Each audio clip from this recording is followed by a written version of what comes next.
Hello dear student, कैसे हैं आप। आज हम कक्षा 10 विषय सामाजिक विज्ञान भारत और समकालीन विश्व 2 इतिहास के अध्याय 5 मुद्रण संस्कृति और आधुनिक दुनिया। तो इस पाठ के सभी प्रश्नोत्तर देखते हैं। गतिविधि। प्रश्न 1। कल्पना कीजिए कि आप मार्को पोलो हैं। चीन में आपने प्रिंट का कैसा संसार देखा, यह बताते हुए एक चिट्ठी लिखिए। तो यदि मैं मार्को पोलो हूँ, तब चीन में प्रिंट के संसार को देख करके मैं निम्नलिखित प्रकार से चिट्ठी लिखूँगा। विश्व में मुद्रण की सबसे पहली तकनीक चीन में विकसित हुई। यह छपाई हाथ से होती थी। लगभग 594 ईसा से चीन में शाही लगे हुए काठ के अर्थात लकड़ी के ब्लॉक या फिर तख्ती पर कागज को रगड़ करके पुस्तकें छापी जाने लगी थी। इस तकनीक के अंतर्गत पतले छिद्रित कागज के दोनों ओर छपाई संभव नहीं थी। इसीलिए पारंपरिक चीनी पुस्तक एक्कॉर्डियन शैली में किनारों को मोड़ने के बाद में सिल करके बनाई जाती थी। इन पुस्तकों पर सुलेखन का कार्य भी किया जाता था। चर्चा करें। प्रश्न 2। छपाई से विरोधी विचारों के प्रसार को किस तरह से बल मिलता था, संक्षेप में लिखें। तो छापे खाने के आविष्कार से पत्र और समाचार पत्र छपने लगे और उनके माध्यम से विचारों का व्यापक प्रसार और वाद विवाद को प्रोत्साहन मिला।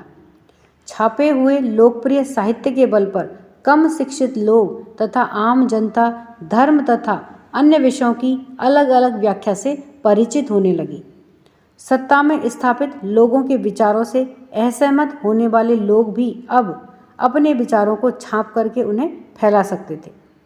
इस तरह से विरोधी विचारों के प्रयासों को भी बल मिलता था। छपी हुई पुस्तकों को लेकर के अनेक लोगों के मन में आशंकाएं एवं डर थे। उन्हें यह आशंका थी कि न जाने इन पुस्तकों का सामान्य लोगों के मस्तिष्क पर क्या प्रभाव हो। उन्हें यह भी भय था कि यदि छपी हुई पुस्तकों, समाचार पत्रों आदि पर कोई नियंत्रण नहीं होगा तो लोगों में विद्रोहात्मक एवं अधार्मिक विचार विकसित होंगे। धर्मगुरुओं, सम्राटों एवं अनेक लेखकों और कलाकारों की मान्यता थी कि ऐसा होने पर मूल्यवान साहित्य की सत्ता ही नष्ट हो जाएगी। चर्चा करें। प्रश्न 3। कुछ इतिहासकार ऐसा क्यों मानते हैं कि मुद्रण संस्कृति ने फ्रांसीसी क्रांति के लिए जमीन तैयार की। तो कुछ इतिहासकारों का मानना है कि मुद्रण संस्कृति ने फ्रांसीसी क्रांति के लिए जमीन तैयार की। मुद्रण संस्कृति ने शिक्षा, साहित्य और विचारों को फैलाया, जिससे लोगों में सामाजिक और राजनीतिक जागरूकता बढ़ी। इससे लोगों में नए और उदार विचारों का प्रसार हुआ और सामाजिक बदलाव की भावना पैदा हुई। मुद्रण संस्कृति ने प्रबुद्ध विचारकों के विचारों को फैलाया। वोल्टेयर और रूसो जैसे विचारकों के लेखनों से लोगों को स्वतंत्रता, समानता और भाईचारे के आदर्शों के बारे में पता चला। मुद्रण संस्कृति ने लोगों में विवेक और बुद्धि का विकास किया, यानी कि वो अब छपी हुई चीज़ों को पढ़ करके अपने विवेक और बुद्धि का इस्तेमाल कर सकते थे।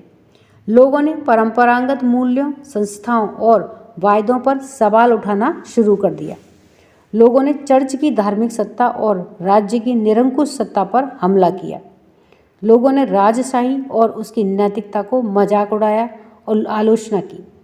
लोगों ने रीति रिवाजों की जगह विवेक के शासन पर बल दिया। मुद्रण संस्कृति से विचारों के व्यापक प्रचार प्रसार और वाद विवाद को प्रोत्साहन मिला। छापे हुए लोकप्रिय साहित्य के बल पर कम शिक्षित लोग तथा आम जनता धर्म तथा अन्य विषयों की अलग अलग प्रकार से की जो व्याख्या थी उससे परिचित होने लगी। सत्ता में स्थापित लोगों के विचारों से असहमत होने वाले लोग भी अब अपने विचारों को छाप करके उन्हें फैलाने लगे और इस तरह से विरोधी विचारों के प्रसार को बल मिलने लगा। गतिविधि। प्रश्न 4। चित्र 13 पाठ्य पुस्तक में उसको देखें। ऐसे विज्ञापनों का लोगों के मन पर क्या असर पड़ता होगा? क्या आपको लगता है कि छपी हुई चीज़ को देख करके हर व्यक्ति की एक जैसी ही प्रतिक्रिया होती है? तो सबसे पहले हम पाठ्य पुस्तक के चित्र 13 को देखते हैं। तो आइए देखते हैं। तो यह देखिए पाठ्य पुस्तक के 13 पृष्ठ पर जो दिया गया चित्र है, ये किसके बारे में है कि इंग्लैंड के एक रेलवे स्टेशन पर लगे हुए विज्ञापन, अल्फ्रेड कॉनकानेन के द्वारा बनाया गया लिथोग्राफ, 1874 में छापी हुई सूचनाएं और इश्तेहार सड़कों की दीवारों, प्लेटफॉर्म और सार्वजनिक इमारतों पर लगाए जाते थे। तो इस प्रकार से हम इस चित्र में क्या देख रहे हैं कि यहाँ पर दीवार पर देखिए कितने सारे जो विज्ञापन हैं या इश्तेहार हैं वे चिपकाए गए हैं, और रेलवे स्टेशन का यह चित्र है जिस पर कि यह विज्ञापन लगाए गए हैं। संक्षेप में लिखें। प्रश्न 1, निम्नलिखित के कारण दें। क्या है? वुड ब्लॉक प्रिंट या तख्ती की छपाई यूरोप में 1295 के बाद आई। वुड ब्लॉक प्रिंट या फिर तख्ती की छपाई यूरोप में 1295 के बाद आई। वुड ब्लॉक प्रिंट या काठ की तख्ती वाली छपाई की तकनीक चीन में विद्यमान थी। मार्को पोलो नामक एक महान खोजी यात्री था जो चीन में काफ़ी समय तक रहा। 1295 ईस्वी में जब वह वापस इटली लौटा तो अपने साथ में तख्ती की छपाई की तकनीक लाया, जिसकी वजह से 1295 के बाद यूरोप में भी वुड ब्लॉक प्रिंट की तकनीक अपनाई जाने लगी। तो इस तरह से यूरोप में 1295 के बाद ही वुड ब्लॉक प्रिंट या फिर तख्ती की छपाई शुरू हुई। ख है, मार्टिन लूथर मुद्रण के पक्ष में था और उसने इसकी खुलेआम प्रशंसा की। मार्टिन लूथर मुद्रण के पक्ष में था। उसने रोमन कैथोलिक चर्च की कुरीतियों की आलोचना करते हुए अपनी 95 स्थापनाएं लिखी। इसकी एक छपी हुई प्रति विटेनबर्ग के गिरजाघर के दरवाजे पर टांगी गई। इसमें मार्टिन लूथर ने चर्च को शास्त्रार्थ के लिए चुनौती दी। लूथर के लेख बड़ी संख्या में छापे गए। बहुत सारे लोगों ने इन लेखों को पढ़ा। इसके परिणाम स्वरूप कैथोलिक चर्च का विभाजन हो गया और प्रोटेस्टेंट धर्म सुधार आंदोलन का सूत्रपात हुआ। मार्टिन लूथर के द्वारा किए गए न्यू टेस्टामेंट के अनुवाद की 5000 प्रतियां कुछ ही सप्ताहों में बिक गईं और 3 महीने के अंदर ही उसका दूसरा संस्करण निकालना पड़ा। मुद्रण के प्रति हार्दिक कृतज्ञता प्रकट करते हुए मार्टिन लूथर ने कहा था, मुद्रण ईश्वर की दी हुई महानतम देन है या सबसे बड़ा उपहार है। यह है, रोमन कैथोलिक चर्च ने 16वीं सदी की मध्य से प्रतिबंधित किताबों की सूची रखनी शुरू कर दी। तो छपे हुए लोकप्रिय साहित्य के बल पर कम शिक्षित लोग धर्म की अलग अलग व्याख्याओं से परिचित हुए। इटली के एक किसान मैनोकियो ने अपने क्षेत्र में उपलब्ध पुस्तकों का अध्ययन किया और उन पुस्तकों के आधार पर उसने बाइबल के नए अर्थ लगाने शुरू कर दिए। अर्थात इन पुस्तकों के आधार पर वे अब अपने अपने धर्म की विवेचना करने लग गए और उसने ईश्वर और सृष्टि के बारे में ऐसे विचार व्यक्त किए या ऐसे जिनसे कि रोमन कैथोलिक चर्च क्रुद्ध हो गया, और ऐसे धर्म विरोधी विचारों का दमन करने के लिए रोमन चर्च ने इक्विजिशन नामक धर्म अदालत की स्थापना की, जिसमें कि इन धर्म विरोधी विचारों को कुचला जा सके। इक्विजिशन ने अनेक धर्म विरोधियों को कठोर दंड दिए। मैनोकियों को भी मृत्युदंड दिया गया। रोमन चर्च ने प्रकाशकों तथा पुस्तक विक्रेताओं पर अनेकों प्रकार के प्रतिबंध लगा दिए और 16वीं सदी के मध्य यानी कि 1558 ईस्वी से प्रतिबंधित पुस्तकों की सूची रखनी आरंभ कर दी। यह है, महात्मा गांधी ने कहा कि स्वराज की लड़ाई दरअसल अभिव्यक्ति, प्रेस और सामूहिकता के लिए लड़ाई है। तो 1922 में गांधी जी ने कहा था कि वाणी की स्वतंत्रता, प्रेस की स्वतंत्रता, अर्थात किसी के बारे में भी कुछ भी छापा जा सके, तो इस प्रकार से प्रेस की स्वतंत्रता, सामूहिकता की स्वतंत्रता, स्वराज के लिए अनिवार्य तत्व हैं। उनका कहना था कि स्वराज की लड़ाई दरअसल अभिव्यक्ति, प्रेस और सामूहिकता की स्वतंत्रता के लिए लड़ाई है।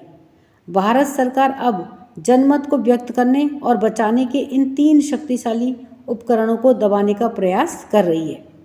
स्वराज की लड़ाई सबसे पहले तो इन संकटग्रस्त स्वतंत्रताओं की लड़ाई है।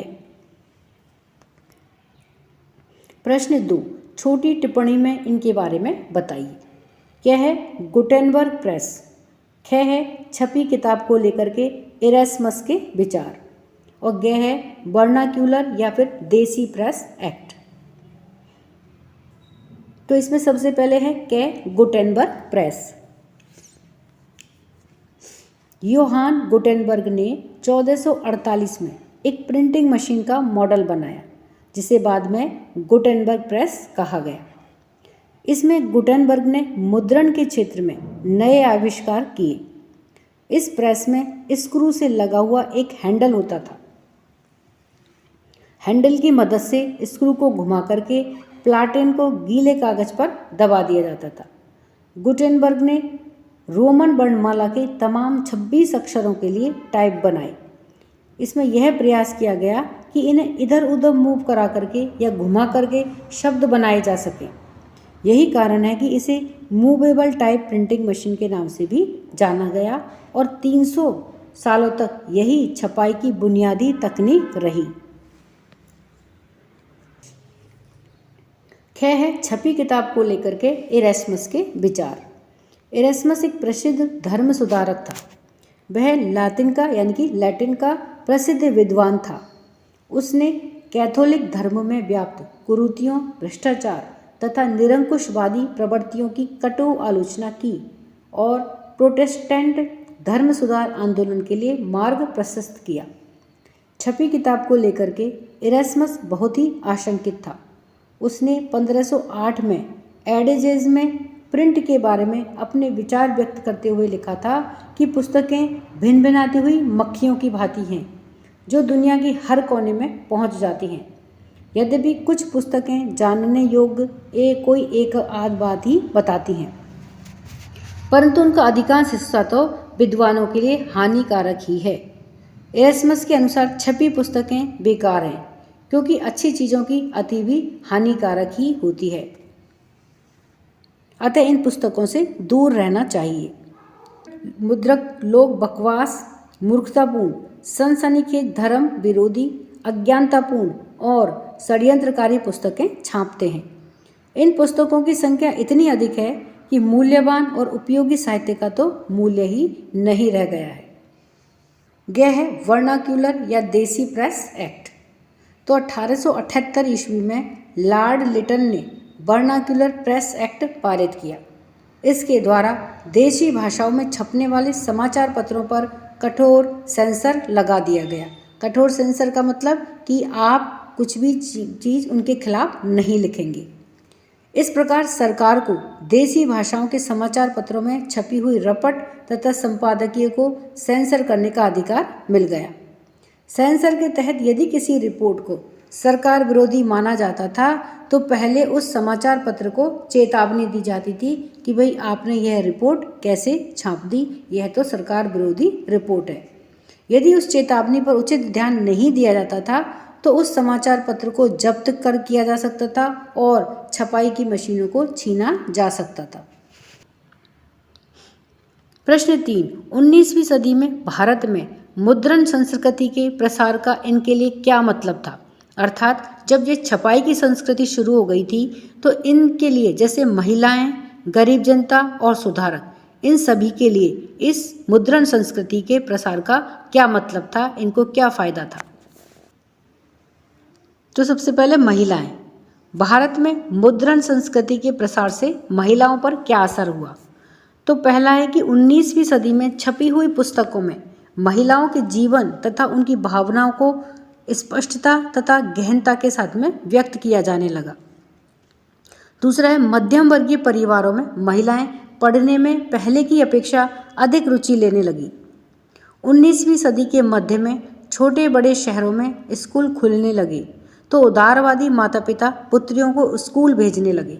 अर्थात मुद्रण संस्कृति के प्रसार से महिलाओं को अब स्कूल भी जाने को मिलने लगा। कई स्त्रियां पत्रिकाओं में लेखिकाओं के रूप में काम करने लगीं। पत्रिकाओं ने नारी शिक्षा की आवश्यकता पर बल दिया। हिंदू तथा मुस्लिम दोनों ही संप्रदाय की महिलाओं में जागरूकता आई। और पांचवा है कि अनेक महिलाओं ने महिलाओं की शिक्षा, विधवा जीवन, विधवा विवाह जैसे दयनीय स्थिति वाले विषयों पर लेख लिखे। ख है गरीब जनता। किताबें गरीब जनता की पहुंच से बहुत दूर थी क्योंकि उनका मूल्य अत्यधिक होता था, किंतु मुद्रण संस्कृति के प्रसार के कारण बड़े स्तर पर पुस्तकें छपने लगी। 19वीं शताब्दी में शहरों में पुस्तकें इतनी सस्ती हो गई थीं कि चौक चौराहे पर बिकने लगी। इसके परिणाम स्वरूप गरीब लोग भी इन्हें सरलता से खरीद सकते थे क्योंकि अब ये बहुत सस्ती हो गई थी और आसानी से उपलब्ध थी। 20वीं सदी के प्रारंभ से शहरों तथा कस्बों में सार्वजनिक पुस्तकालय खुलने लगे थे, जहां पर कि गरीब लोग भी जाकर के पुस्तकें पढ़ सकते थे। ग है सुधारक। छपी हुई पुस्तकों के माध्यम से सुधारकों ने समाज में फैली हुई कुरीतियों को दूर करने का प्रयास किया।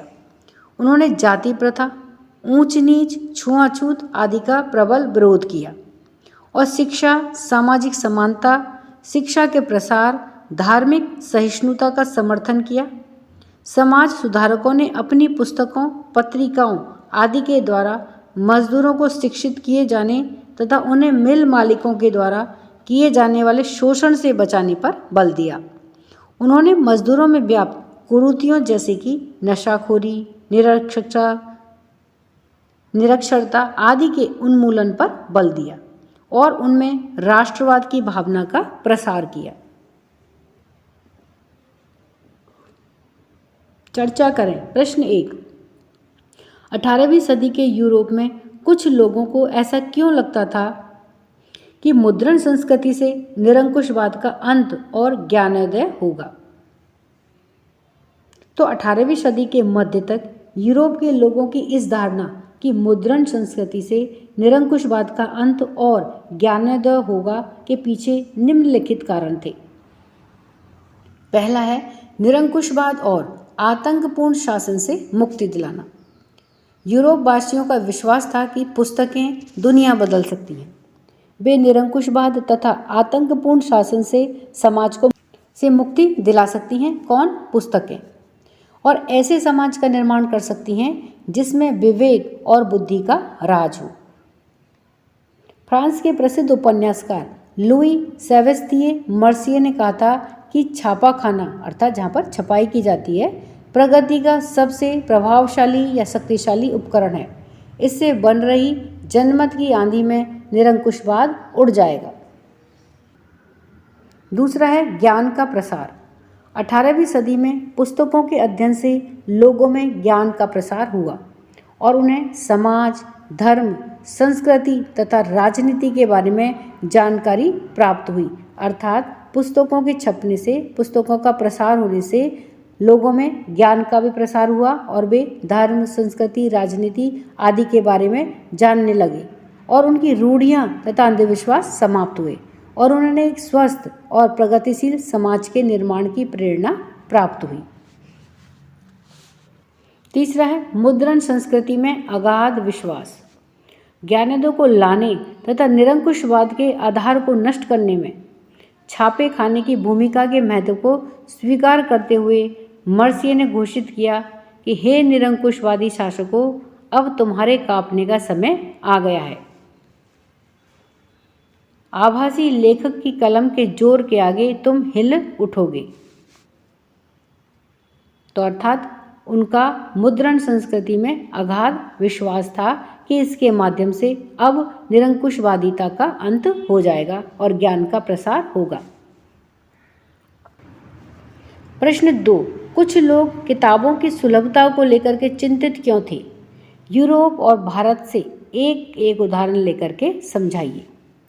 तो पुस्तकों की सुलभता को लेकर के, सुलभता यानी कि आसानी से उपलब्धता, कुछ लोग चिंतित भी थे क्योंकि वे मानते थे कि पुस्तकों में छपा हुआ पढ़ने से लोग बागी हो जाएंगे, सत्ता का विरोध करेंगे तथा विरोध करने के लिए वे छपाई का दुरुपयोग करेंगे।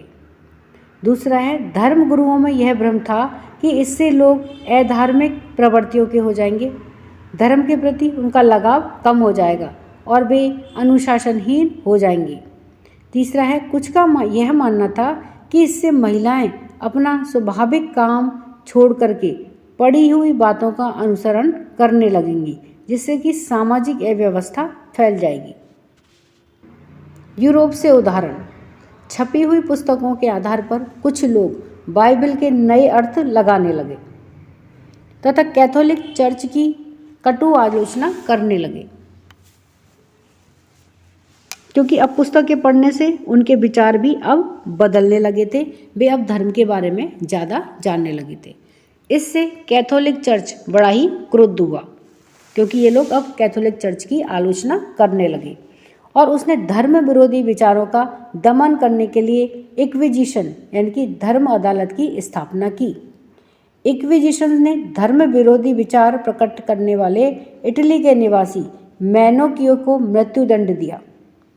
कैथोलिक चर्च ने प्रकाशकों तथा पुस्तक विक्रेताओं पर अनेकों प्रकार के प्रतिबंध लगा दिए तथा 1558 ईस्वी से प्रतिबंधित पुस्तकों की सूची रखने लगा, अर्थात कौन सी पुस्तक प्रतिबंधित की गई है, इस प्रकार की उन्होंने एक सूची तैयार करना शुरू कर दिया था।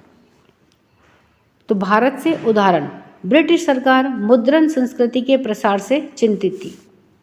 पुस्तकों, समाचार पत्रों, पत्रिकाओं में छपने वाली सामग्री से चिंतित होकर के ब्रिटिश सरकार ने भारतीय प्रेस पर कठोर नियंत्रण लगाने का निश्चय कर लिया।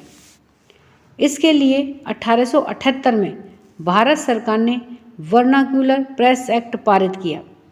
इसके द्वारा सरकार ने भारतीय भाषाओं में छपने वाले समाचार पत्रों पर कठोर प्रतिबंध लगा दिए। प्रश्न 3, 19वीं सदी में भारत में गरीब जनता पर मुद्रण संस्कृति का क्या असर हुआ, अथवा प्रिंट एवं गरीब जनता पर संक्षिप्त टिप्पणी लिखिए। तो 19वीं सदी में भारत में गरीब जनता पर मुद्रण संस्कृति का निम्नलिखित असर हुआ। पहला है कि मुद्रण संस्कृति के प्रसार के कारण 19वीं शताब्दी में शहरों में पुस्तकें इतनी सस्ती हो गई थी कि गरीब लोग भी अब इन्हें आसानी से खरीद सकते थे। दूसरा है, मुद्रण संस्कृति के प्रभाव स्वरूप शहरी तथा कस्बों में सार्वजनिक पुस्तकालय भी खुले, जहाँ पर गरीब लोग भी जाकर के पुस्तकें पढ़ सकते थे। तीसरा है, उद्योगपति मिल मजदूरों का शोषण करते थे। कारखानों में मजदूरों से बहुत अधिक काम लिया जाता था और उन्हें बहुत कम वेतन दिया जाता था। लेकिन 1938 में कानपुर के एक मजदूर काशी बाबा ने छोटे और बड़े सवाल लिखकर और छाप करके मजदूरों के शोषण पर प्रकाश डाला। 4 है, बेंगलोर के सूती मिल मजदूरों ने स्वयं को शिक्षित करने के विचार से पुस्तकालय स्थापित की। इसकी प्रेरणा उन्हें मुंबई के मिल मजदूरों से प्राप्त हुई थी। समाज सुधारकों के इन प्रयासों को संरक्षण दिया। उन्होंने इस बात पर बल दिया कि मजदूरों ने नशाखोरी की प्रवृत्ति कम हो, उनमें साक्षरता तथा राष्ट्रवाद का प्रसार हो। 5वां, 19वीं शताब्दी के अंत में जाति भेद के बारे में विभिन्न प्रकार की पुस्तिकाओं और निबंधों में लिखा जाने लगा। प्रश्न 4, मुद्रण संस्कृति ने भारत में राष्ट्रवाद के विकास में क्या मदद की, अथवा मुद्रण संस्कृति ने 19वीं शताब्दी में भारत में राष्ट्रवाद के विकास में किस प्रकार से सहायता की, स्पष्ट कीजिए। मुद्रण संस्कृति ने भारत में राष्ट्रवाद के विकास में महत्वपूर्ण योगदान दिया है। जैसे पहला है, भारतीय समाचार पत्रों ने राष्ट्रवाद के विकास में महत्वपूर्ण योगदान दिया। इन समाचार पत्रों ने ब्रिटिश सरकार की दमनकारी और अन्यायपूर्ण नीतियों, रंगभेद की नीति, आर्थिक शोषण की नीति आदि की कटु आलोचना की तथा भारतीयों में देशभक्ति और राष्ट्रीय भावनाओं का प्रसार किया। दूसरा है, भारतीय भाषाओं में छपी हुई पुस्तकों ने भारतीय राष्ट्रवाद के विकास में सहयोग दिया। आनंद मठ, भारत की दुर्दशा आदि रचनाओं ने देशवासियों में राष्ट्रीय भावना का प्रसार किया।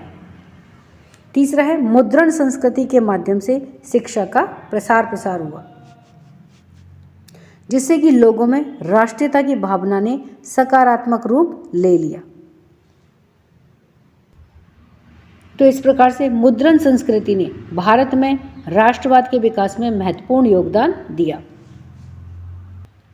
चौथा है मुद्रण संस्कृति के विकास से नए विचारों का प्रचार प्रसार हुआ तथा धर्मांधता पर नए सिरे से विचार किया जाने लगा। तो इस तरह से बच्चों हमने इस पाठ के सभी प्रश्न उत्तरों को देखा है। वीडियो पसंद आने पर वीडियो को लाइक करें, शेयर करें। चैनल पर नए हैं तो सब्सक्राइब करना ना भूलें।